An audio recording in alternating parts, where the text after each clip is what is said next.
정인도 없고 참고인도 없고 자료 제출도 없는 헌정사상 초유의 깜깜이 청문회, 묻지마 청문회가 열립니다. 우리 당은 더불어민주당처럼 1000건이 넘는 무리한 자료 제출을 요구하지도 않았습니다. 최소한의 검증에 필요한 97건의 자료 제출을 요구했을 뿐인데 김민석 후보자가 제출한 것은 오직 7건 뿐입니다.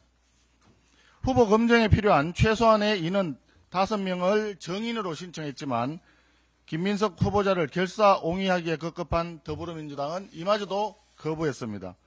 이렇게 노골적으로 청문회에 불성실하게 임하면서 국회를 우습게 하는 인사청문 대상자는 지금까지 유사일에 단 한 명도 없었습니다.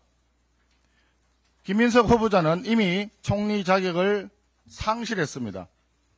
국회를 패싱하면서 친여 성향 유튜브에 나가 개딸 지지층 결집에만 치중하는 사람이 총리가 된다면 여야 협치와 국민 통합은 단연코 불가능하다는 점을 알아야 합니다.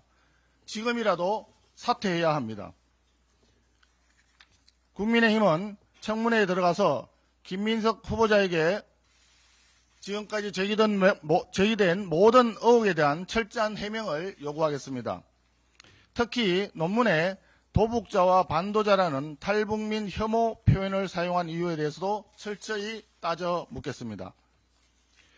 유엔 대북 제재를 위반한 불법 대북 송금 사건에 연루된 대통령에 이어서 유엔 인권, 북한 인권 결의안을 거스르고 탈북민을 배신자로 규정한 국무총리가 들어선다면 국제사회가 대한민국을 어떻게 바라볼 것인지 심각한 우려가 드는 지점입니다. 어제 발표된 장관 지명에 대해서 한 말씀 드리겠습니다.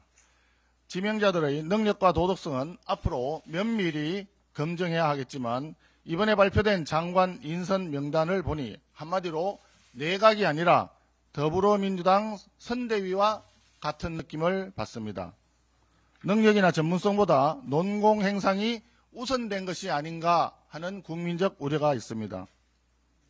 더구나 유례없이 민노총 위원장 출신의 고용노동부 장관을 지명한 것은 특히 우려되는 부분입니다. 그동안 진행되어 온 노동개혁의 성과는 후퇴하고 노란봉투법, 중대재해처벌법, 주 52시간 근로제 등 주요 현안에 대한 새 정부의 반기업적 스탠스를 명확히 못 박아두는 인사가 아닌가 우려됩니다. 이미 고용노동부 장관 인선은 민노총의 정치적 청구소가 본격적으로 날아오는 신호탄으로 보는 시각이 있습니다. 외교 통일 라인은 한마디로 실패한 올드보이들의 귀환이로 보입니다. 노무현 정부의 대표적인 자주파 인사였던 이종석 전 통일부 장관을 국정원장으로 지명한 데 이어서 역시 노무현 정부의 통일부 장관이었던 정동영 의원을 다시 통일부 장관으로 지명했습니다. 그리고 문재인 정부 시절 외교부 차관이었던 인물을 외교부 장관에 지명했습니다. 노무현 문재인 정부의 실패한 탈미 친중 외교가 재현될까 심히 우려됩니다.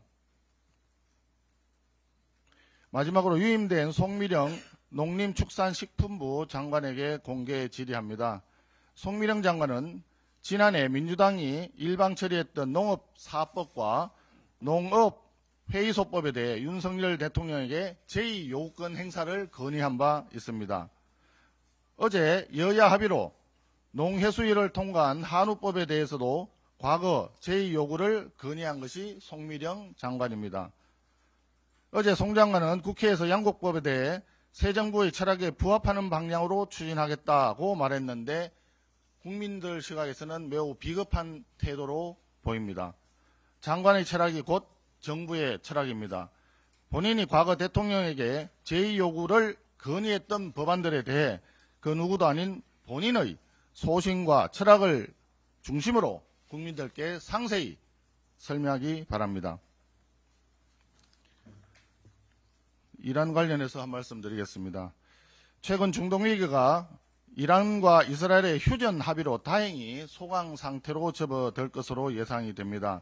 최악의 시나리오였던 호르무즈 해협 봉쇄는 일단 피했지만 여전히 중동의 불안정성은 우리 경제와 민생에 언제든 충격을 줄 수 있는 매우 큰 위협 요인입니다. 만약 국내 도입 원유의 68%가 통과하는 호르무즈 해협 봉쇄가 현실화되었다면 에너지 공급 차질로 인한 경제적 충격을 피할 수 없었을 것입니다.